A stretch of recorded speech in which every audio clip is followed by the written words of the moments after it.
Boa noite a todos. Que bom, sejam bem-vindos, que Deus abençoe, que a paz de nosso Senhor Jesus Cristo esteja com cada um de vocês. Hoje eu tenho um assunto, meus irmãos, para falar para vocês que é um pouco preocupante. Eu tenho orado, tenho pesquisado, procurado, me informado sobre o esfriamento da igreja, sobre a falta de avivamento que existe hoje nas igrejas evangélicas. E são vários pontos, mas o principal ponto é o pecado. Esse é o principal ponto do esfriamento das igrejas. Além da falta de fé e da falta de Deus na vida das pessoas. Muitos cristãos hoje estão tendo dificuldade para ter tempo com Deus, dedicar tempo a Deus. Por isso eu preparei 2 mensagens. Hoje vai ser a primeira e uma outra oportunidade será a segunda, que vão tratar e falar sobre o pecado. Mas o que está acontecendo então de fato com a igreja, o que está destroçando a igreja, o que está acabando com as igrejas, já aconteceu na Europa, está acontecendo na América, está acontecendo no Brasil e em muitos países. Com certeza é essa palavrinha minúscula, o pecado. Isso é o que está acontecendo e está destruindo muitas igrejas. Por isso, eu vou roubar uma frase de uma pessoa aqui da Aliança mesmo. Coloquem amor nas minhas palavras. Coloquem amor, porque eu sei que é um assunto pesado, difícil de ser tratado. Então, coloquem amor nas minhas palavras e ouçam a voz do Espírito Santo. Ali no coração de vocês, cada um de vocês, ouçam a voz do Espírito Santo. Vamos orar novamente? Senhor Jesus, eu quero te louvar, Pai, te agradecer e pedir a Ti, Senhor, que Tu esteja conduzindo esse tempo, que nós possamos aquebrantar o nosso coração e entender o propósito da nossa vida aqui nessa comunidade, aqui nessa cidade, aqui nesse bairro, aqui dentro dessa igreja, Pai. Entre pessoas, entre irmãos que têm uma vida que querem, Senhor, querem fazer a Tua vontade, queremos buscar a Ti cada vez mais, Pai. Nos orienta, abre a nossa mente, o nosso coração e me usa, Senhor, como uma ferramenta nessa noite para nós compreender essa palavra e tratar disso que é um ponto crucial, Senhor, da Bíblia e da Tua palavra e da vida de muitos cristãos. Por isso que eu te peço, tem misericórdia de nós, Pai, em nome de Jesus Cristo. Amém. Então a pergunta é, o que você entende sobre o pecado? Ou melhor ainda, o quanto você se preocupa com o pecado? Desde Gênesis a Apocalipse, a Bíblia toda ela trata do problema do pecado.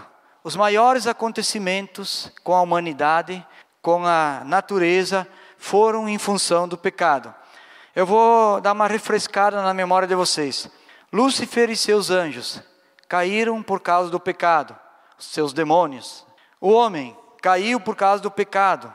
O sofrimento da natureza com as ervas daninhas, com o dilúvio, onde foi tudo destroçado, só sobrou o que estava dentro da arca. Tudo por causa do pecado. A destruição de Sodoma e Gomorra, as 10 pragas do Egito, a morte do nosso Senhor Jesus Cristo e a destruição da terra pelo fogo que ainda virá antes do juízo final. Então vejam bem que todos os maiores eventos e acontecimentos, aqui eu só coloquei os principais, foram por causa do pecado. O pior não é nem só por causa do pecado, é por causa da consequência do pecado. Essa é a grande questão, a consequência do pecado. Deus ama um espírito humilde e contrito, e este sentimento só virá a nós por meio de nossos próprios fracassos pecaminosos repetitivos. O que significa isso?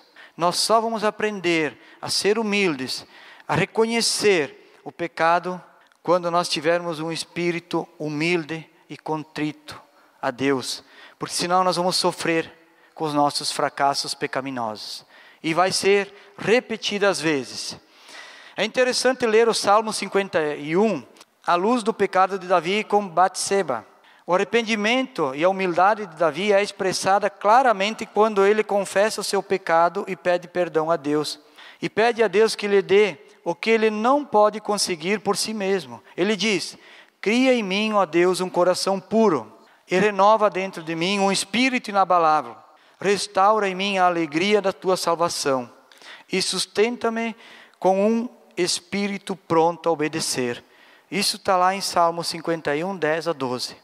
O Salmo 51 é a história e a confissão de Davi depois desse pecado, que passou 1 ano e ninguém estava se importando, até que o profeta Natan foi lá e disse para Davi, revelou o pecado de Davi, que ele tinha que confessar esse pecado. Deus, na verdade, revelou através do profeta Natan. Mas aí, se nós estudarmos esse Salmo 51, vocês vão ver quantas consequências houve por causa desse pecado de Davi. Então entendemos que a única forma de restituição e perdão dos pecados vem de Deus, por causa do seu amor, misericórdia, graça que Ele, Deus, tem por nós. Temos o perdão dos nossos pecados, os que já cometemos e os que vamos cometer ainda, pelo valioso sangue de Jesus Cristo. Isso é fato. Nós somos pessoas perdoadas, temos o perdão dos pecados, inclusive daqueles que vamos cometer ainda. Isso ninguém vai mudar, isso é fato. Mas então por que ainda sofremos nesse mundo, se todos os nossos pecados já foram perdoados? Por quê? Por causa do pecado remanescente. O que é esse pecado remanescente? O que significa o pecado remanescente?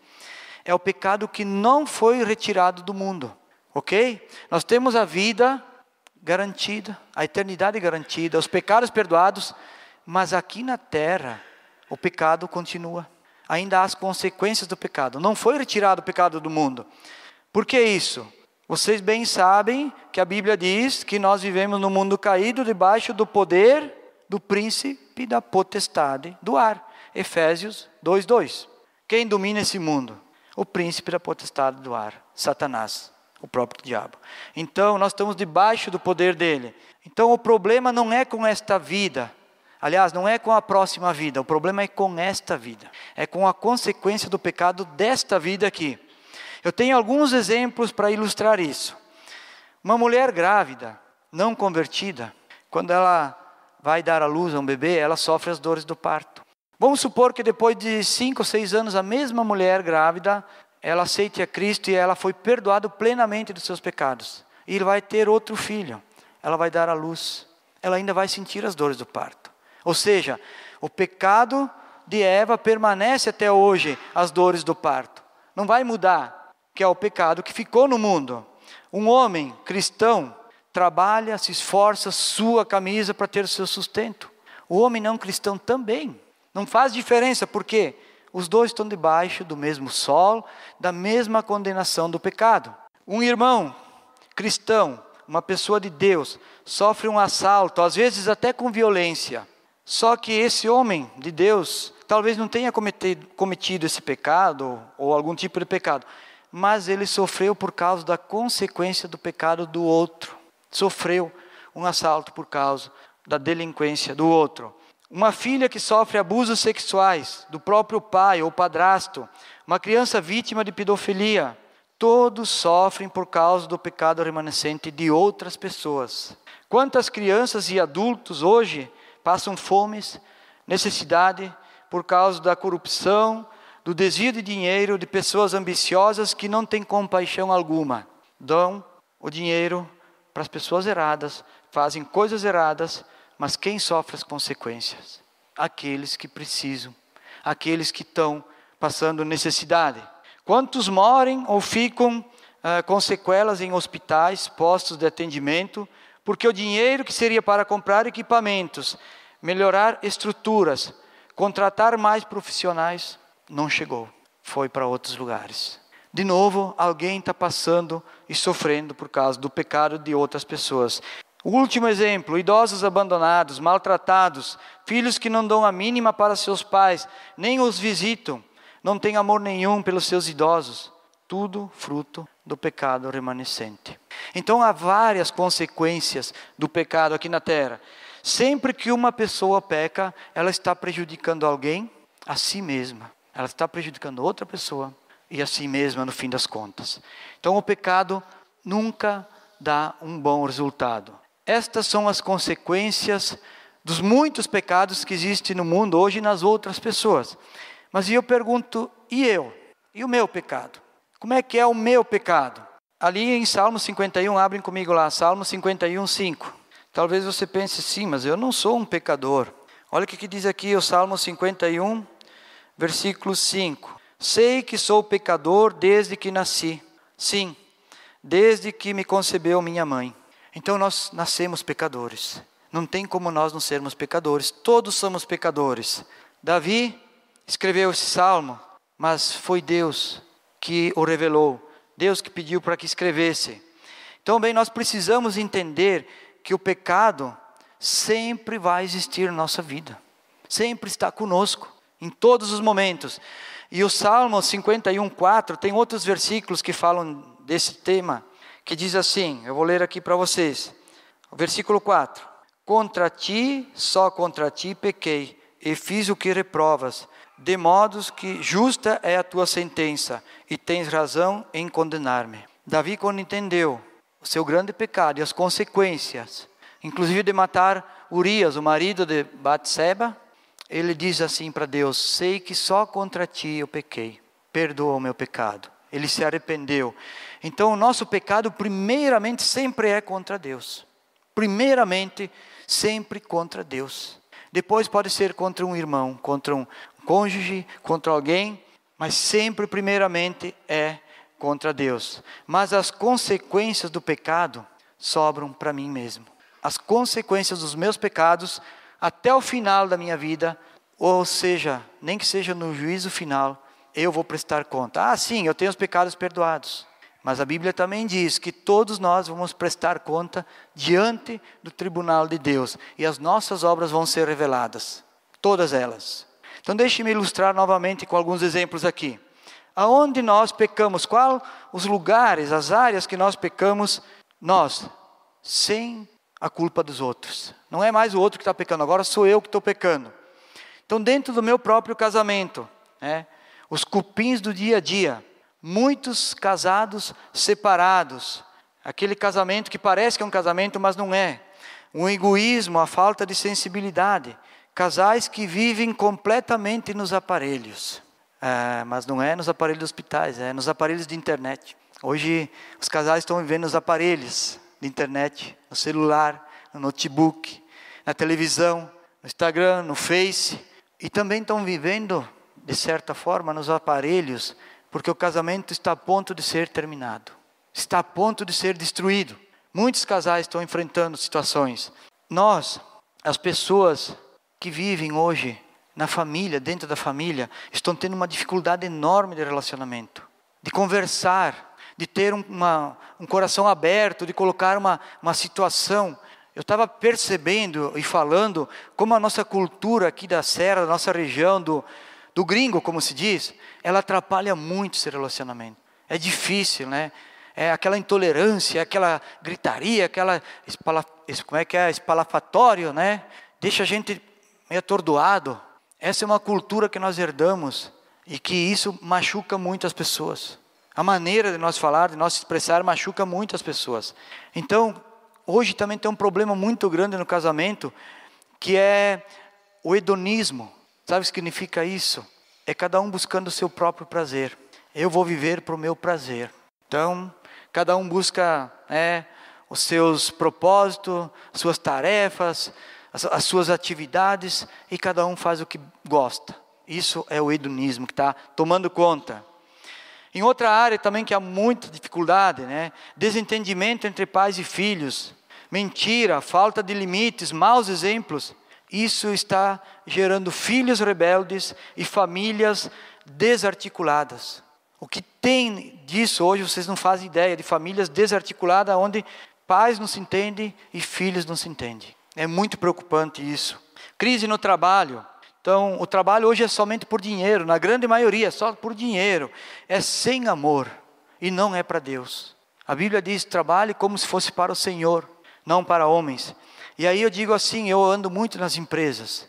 E hoje a maioria das empresas, dos funcionários, eles estão reclamando que ganham pouco, que o salário é pouco. Aí quando os patrões falam comigo, eles dizem que não dá para pagar um salário melhor porque as pessoas não estão interessadas, elas não se puxam, elas não...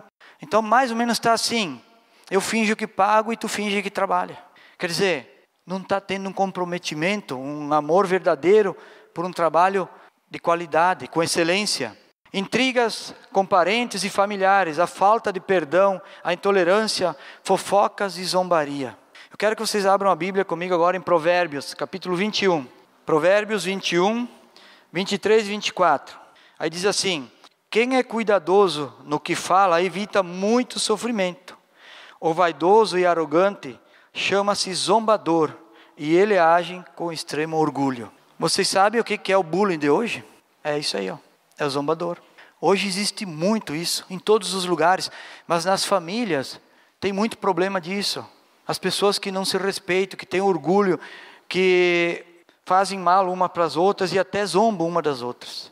Isso é o famoso bullying. Se tivesse naquela época, talvez seria usada essa palavra. Então temos que ter muito cuidado em todas as áreas que há possibilidade de pecarmos. E aí, por fim, o último exemplo é na igreja. O julgamento entre irmãos. Eu me acho no direito de apontar o que os outros fazem de errado. Eu me acho no direito de apontar o que os outros fazem de errado. Não tenho comprometimento com o corpo, com a igreja. Não me envolvo nas tarefas e ministérios. Não contribuo. Deixa eu só falar uma coisinha para você. Vocês sabiam que não contribuir é pecado? É um pecado.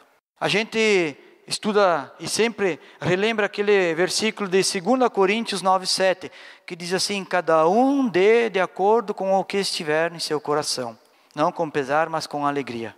Mesmo aí, Paulo diz assim: cada um dê de acordo. Ele não está dizendo a cada um dê se quiser. Ele já parte de uma perspectiva que você vai contribuir. E também esse texto está falando de uma doação. Está falando de uma oferta aqui, não está falando de dízimo, não está falando de contribuição, está falando de uma oferta. Vocês podem estudar lá todo o texto e vão entender que é uma oferta para os outros cristãos que estavam passando necessidade. Então, por isso que Paulo disse: cada um contribua de acordo com o que estiver no seu coração. Também é um pecado não contribuir.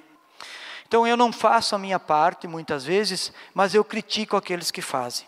Isso tem sido um problema constante dentro das igrejas. E tudo isso é o pecado no meu coração, é a rebeldia que traz consequências, primeiro para mim, depois para você e por fim para todo o corpo de Cristo. É isso que tem acontecido com muitas igrejas e eu digo para vocês, podemos incluir a nossa também. Mas aqui assim, como é que nós podemos mudar isso? Olha, se Deus não nos tivesse mantido ao seu lado, teríamos nos afastado dele em todas as oportunidades. Teríamos nos destruído muitas e muitas vezes. Se Cristo não tivesse sido nosso pastor, estaríamos como ovelhas desgaradas, ovelhas perdidas, longe do rebanho. É isso que o pecado remanescente faz em mim, quando eu permito que a minha carne domine, e não o Espírito Santo do nosso Senhor Jesus Cristo, do nosso Senhor e Salvador. Então, somos presos à terra, apegados às nossas posses e às pessoas. E quando não podemos ver e tocar essas coisas e essas pessoas, então nos decepcionamos. Nos decepcionamos com as coisas e com as pessoas. E fugimos da presença de Deus, nos afastamos das pessoas e da igreja. Por quê? Porque eu fico contemplando o meu pecado lá no meu coração. Eu fico contemplando o meu pecado, escondendo o meu pecado no meu coração. E isso é orgulho. É orgulho, é o pior de todos os pecados. Entenda bem, não é o maior. Não existe pecado maior e menor. É o pior. Por que eu digo que é o pior? Porque é o mais difícil de a gente tirar de nós. É orgulho. Vocês sabem que o pecado começou por causa do orgulho. Lúcifer foi orgulhoso, ele queria ser igual a Deus. Por isso que começou o pecado. Então o orgulho é o pecado mais difícil de arrancar. Por isso temos que ter muito cuidado, muito cuidado. Agora, então, eu gostaria que vocês fossem lá para Efésios, capítulo 4. Efésios, capítulo 4, versículo 17. Vamos começar aí, nós vamos depois seguir um pouco adiante. Mas primeiramente o versículo 17. Assim eu lhes digo, e no Senhor insisto, que não vivam mais como os gentios, que vivem na inutilidade dos seus pensamentos. Olha o que Paulo está falando aqui. Ele está falando para os Efésios, para essa igreja, e provavelmente para as outras igrejas aí por perto, naquela região lá. Não vivam mais como os gentios. Quem eram os gentios? Eram todos os povos que não eram cristãos, que não eram povo escolhido de Deus, que não era um judeu. Quem eram os povos de Deus? Quem era o povo judeu? Era um povo que tinha a lei, que ouvia os profetas, que tinham os sacerdotes que consultavam a Deus. Era o povo de Deus. Quem eram os gentios? Nada. Era um povo que não tinha a Deus, não tinha nada. Ou seja, os gentios eram de mente vazia, cabeça vazia, oficina do diabo. Esses eram os gentios. O povo de Deus era o povo judeu, escolhido por Deus. E o versículo 18: eles estão obscurecidos no entendimento, separados da vida de Deus, por causa da ignorância em que estão, devido ao endurecimento do seu coração. Então os gentios, além de era um povo que não tinha nada na mente, ainda eles tinham um coração duro. Eles tinham uma dureza de coração. Nós podemos aqui usar como exemplo os egípcios. Quem eram os egípcios? Os egípcios eram um povo, um império enorme, um império forte, mas tinha um coração duro. Vocês lembram muito bem que foi necessário 10 pragas para o Egito se render e aprender algumas coisas. 10 pragas. Então os egípcios eram um povo gentil, de coração duro, que foi preciso que Deus pesasse a sua mão sobre eles. O versículo 19: tendo perdido toda a sensibilidade, eles se entregaram à depravação, cometendo com avidez toda a espécie de impureza. Olha quanta coisa é falada ao povo gentil aqui, ó. Depois deles terem a mente vazia, um coração duro, se entregaram à depravação. Se entregaram ao pecado com toda a avidez, com vontade, com vinco, com desejo de pecar. É isso que está dizendo aqui. Então esse povo, a gente podia muito bem buscar os exemplos aqui dos assírios, os persas, os babilônicos, os romanos. Nero colocou fogo em Roma. 14 bairros, sobraram 4. 10 bairros foram queimados. Dos 4 bairros que sobraram, eram os que mais tinham cristão e judeus. Então Nero usou da esperteza e colocou a culpa nos cristãos e nos judeus. E aí começou a sacrificar os cristãos. Foi tanta morte, que há um comentário que não havia mais madeira para fazer cruz. Então eles começaram de noite a amarrar os cristãos nos postes e tacavam piche e fogo para iluminar a cidade.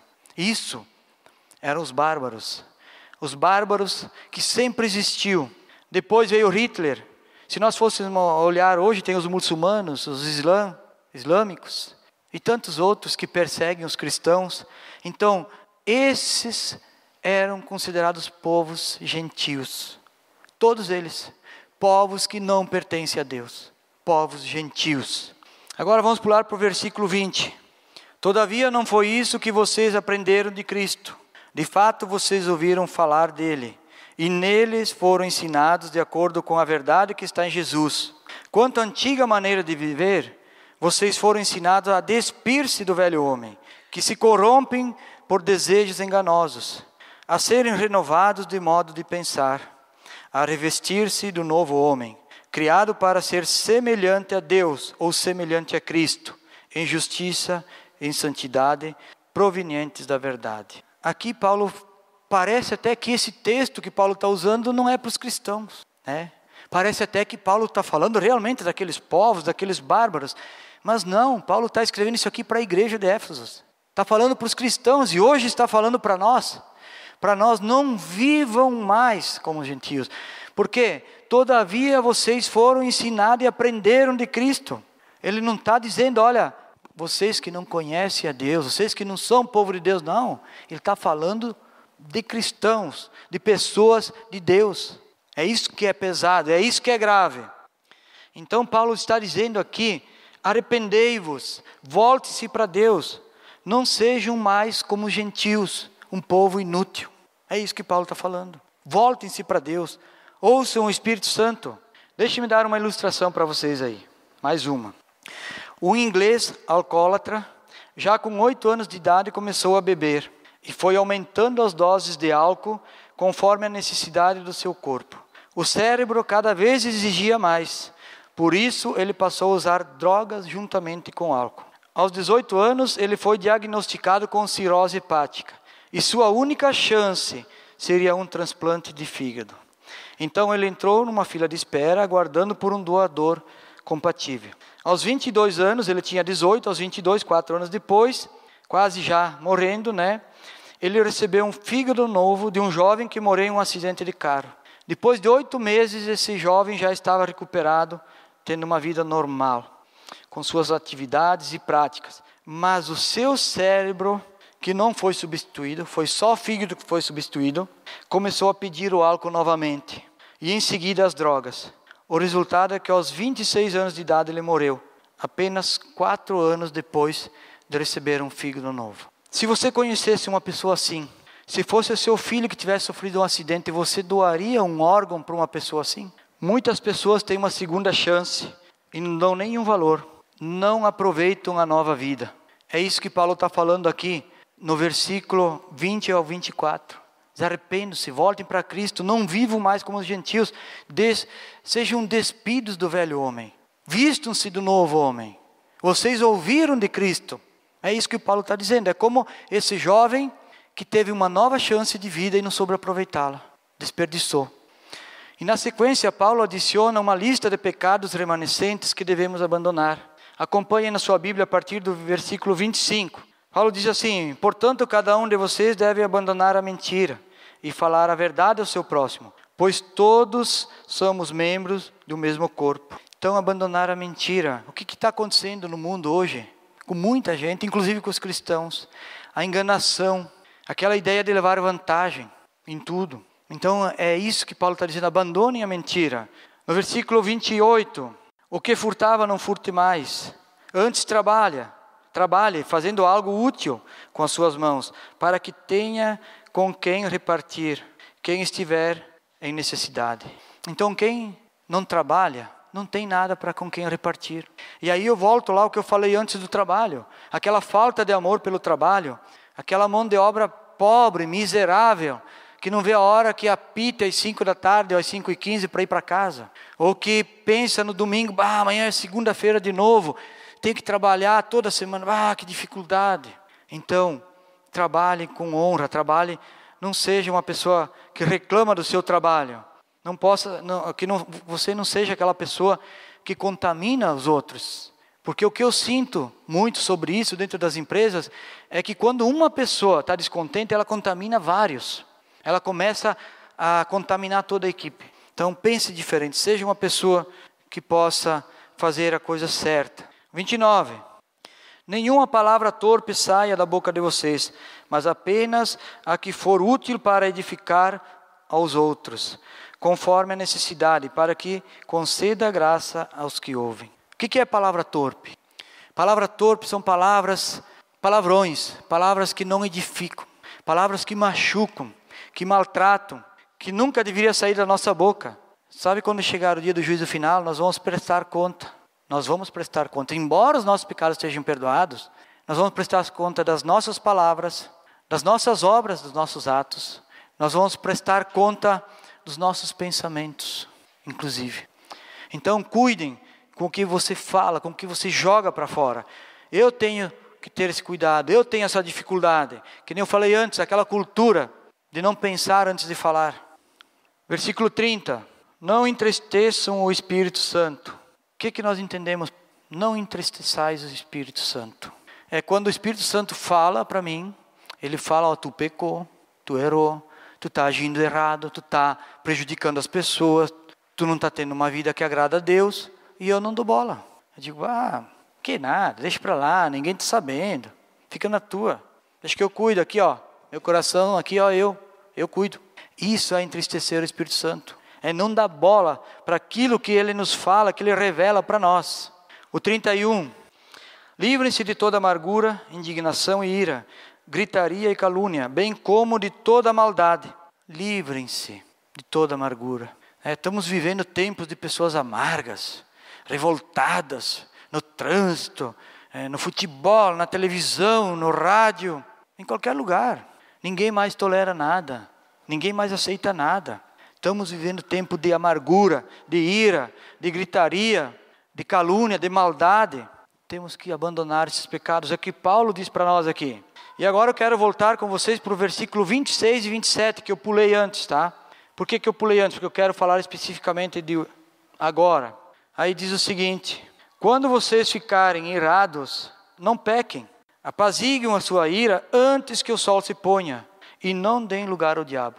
Pessoal, de novo eu vou roubar aquela frase. Ponham amor nas minhas palavras. Na hora de pecar, ninguém pensa nas consequências. Tá tudo bem, beleza, vou pecar, estou nem aí, depois vamos ver. Mas na hora de confessar o pecado, aí o bicho pega. Aí a coisa fica difícil. Foi assim que aconteceu com Davi, por exemplo. Demorou 1 ano para confessar o pecado, mas Deus revelou. O pecado de muitos homens da Bíblia está sendo revelado hoje aqui, para nós. E digo para você uma coisa, não te preocupa que o teu pecado também vai ser revelado. Não te preocupe, o meu vai ser revelado. Por quê? Porque Deus quer tratar do nosso pecado. Deus quer tratar. Então não adianta a gente esconder, achar que ninguém viu, que ninguém vai saber. Eu tenho vergonha, eu tenho que falar só com o meu discipulador. De preferência que ele seja surdo, cego e mudo, que ele nunca vai falar para ninguém. Cara, eu pequei, pronto, perdão. Um gesto de arrependimento e de humildade vale muito mais do que o orgulho de querer esconder. Vale muito mais. Tá? Estou falando isso para vocês, mas é como eu falar para o espelho, que nem uma pessoa falou hoje de manhã lá em Davi Canabarro, que bate e volta para mim. Tá? Não é só para vocês, é para mim. Eu tenho preparado esse estudo há muito tempo. E vou dizer para vocês, foi a pessoa que mais apanhou provavelmente com esse texto aqui. Então nós temos que ter muito cuidado. E o versículo 32, sejam bondosos e compassivos uns para com os outros. Perdoem-se mutuamente, assim como Deus os perdoou em Cristo. Quando a gente fala de pecado, parece que é um estudo pesado, difícil, complicado. Seria muito melhor falar de amor. Mas aí eu pergunto para vocês, o que é mais profundo no amor? É eu dizer para uma pessoa que eu perdoo ela, ou eu pedir perdão, ou é eu perdoar de fato no meu coração? É a atitude de eu perdoar. Qual é o sentimento maior de amor? Qual é a demonstração de amor?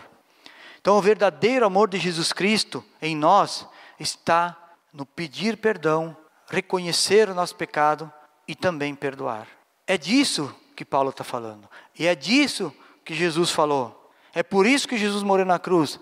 É por isso que muitas atrocidades aconteceram nesse mundo até hoje. E ainda vão acontecer. Se nós pegar os dias atuais, agora estão acontecendo.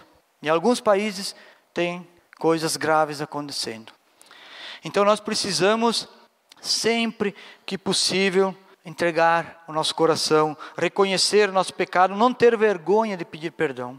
Quem já é pai sabe muito bem que se o filho fizer uma peraltice e aprontar a coisa mais carinhosa que vai derreter o pai e a mãe é o filho dizer, me perdoe. Eu já tive essa experiência, eu errei, perdão. O meu filho uma vez me pediu perdão porque ele machucou um dedo, um acidente numa máquina. Aquele dia eu me manti firme para não chorar na frente dele, porque é uma atitude assim, aquebranta a gente, derrete a gente. Então, ninguém mais valoriza um pedido de perdão do que um pai ou uma mãe. E assim é nosso Deus, assim é Deus com nós. Então, para concluirmos tudo isso, nós vivemos debaixo da influência do pecado remanescente. Nós vivemos num mundo caído, onde o pecado tem tomado conta da humanidade e das igrejas. Mas eu posso minimizar o pecado na minha vida. Eu posso, você pode. Basta pensar antes na consequência do pecado. Se todos nós pensássemos na consequência do pecado antes de pecar, provavelmente a gente ia errar menos. Se a gente pensar que depois é triste ou é meio chato ter que pedir perdão e reconhecer, muitos não pecariam. Muitos iam pensar bem antes de cometer um pecado. Então é isso que nós precisamos fazer, é pensar bem. Precisamos aproveitar a segunda chance. Não podemos continuar sendo uma igreja fria, sem vida, por causa do pecado. Nós precisamos aproveitar a segunda chance. Se você não doaria um órgão para aquele rapaz, porque ele era um alcoólatra, ele não merecia uma segunda chance, saiba que nem eu e nem você, ninguém de nós merece uma segunda chance. Nós não merecíamos uma segunda chance. E Deus deu não somente um órgão, Ele deu o Filho inteiro. para mim ter uma segunda chance. Ele deu Jesus. Jesus doou todos os seus órgãos para a minha vida, para mim ter uma segunda chance. E doou todos os órgãos para você ter uma segunda chance. Não foi só o fígado, não foi só o pulmão, não foi só o coração. Foi o corpo inteiro. E numa morte trágica, com sofrimento. Então, nós precisamos colocar isso em prática. Abandonar esse pecado remanescente. Porque, como eu falei antes, a nossa vida, a nossa eternidade está garantida no céu. Não temos com o que nos preocupar. Está tudo certo. O problema é com esta vida, é com as consequências do pecado desta vida, que ainda sofremos e vamos sofrer. Por isso, podemos minimizar e pensar mais antes de pecar. Pensar bem antes de pecar. Para finalizar, para você guardar e refletir durante a semana, eu só vou ler aqui o capítulo 5, 1 e o 2 de Efésios, aí, onde nós estávamos, seguindo aí, tá? Portanto, sejam imitadores de Deus como filhos amados, e vivam em amor, como também Cristo nos amou e se entregou por nós em oferta e sacrifício de aroma agradável a Deus. Cristo fez isso por nós. Ele se entregou como um sacrifício de aroma agradável a Deus, em amor. Então que esse texto e esses 2 versículos finais aqui, você possa estar refletindo durante a semana, na sua vida. Palavras de amor são importantes. São importantes. Dizer, olha, eu te amo, meu irmão. Eu te amo, minha esposa. Eu te amo, meu filho. Mas a atitude de amor, ela é muito mais forte. Ela é muito mais profunda. E a atitude de amor vem muito do perdoar e ser perdoado. Amém? Vamos orar? Senhor, queremos louvar a Ti, o Pai, porque essa palavra, Senhor, ela está no presente. Ela não é apenas uma palavra do passado. Para aquela igreja daquela época, de Éfeso, ela é uma palavra viva para nós hoje. Viva e eficaz, Senhor. Senhor, inspeciona, Senhor, o meu coração. Inspeciona, Senhor, o coração de cada um nessa noite. Para que todos realmente entendam o que Paulo está nos ensinando aqui. O que essa verdade corresponde a nós, Pai. Que nós não sejamos só ouvintes, mas praticantes da Tua palavra, Deus. Que as nossas atitudes reflitam o verdadeiro amor e que dessa forma, Deus, a gente possa dar glória a Deus. Que cada um possa dar glória a Deus pelo fato de evitar o pecado e as suas consequências. Que tudo isso, Senhor, seja para a Tua honra e glória. Em nome de Jesus Cristo. Amém.